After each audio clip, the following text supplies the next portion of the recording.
কিছুদিন আগে খবর পাইছি যে এই ইসের ভিতরে সমস্ত ফ্রিগ্রামের ভিতরে একজন গানের শিক্ষক দেওয়া হয়।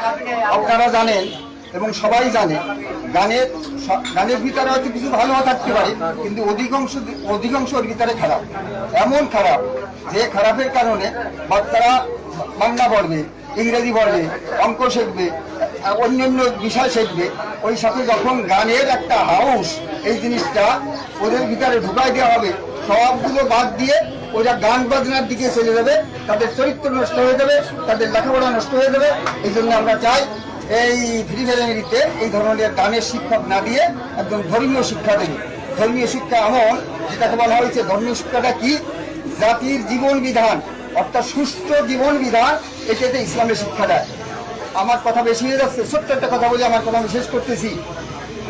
আমাদের এলাকায় একটা প্রাইমারি স্কুল ছিল, ওইখানে প্রাইমারি একজন শিক্ষিকা ছিলেন, মহিলা, হিন্দু মহিলা।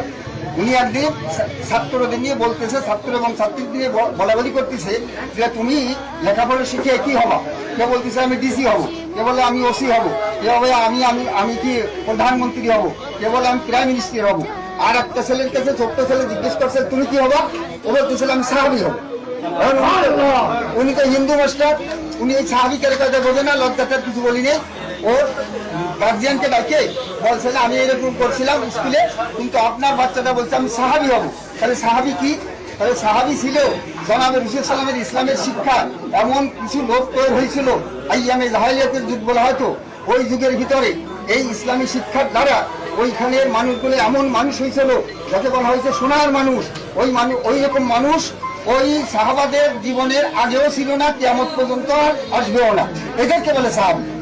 এই জন্য আমি বলতেছিলাম যে আমাদের ফ্রি স্কুলে আমাদের জাতির ভবিষ্যৎ তাদেরকে সুশিক্ষা দেওয়া হবে, তাদেরকে নৈতিক চরিত্র শিক্ষা দেওয়া হবে।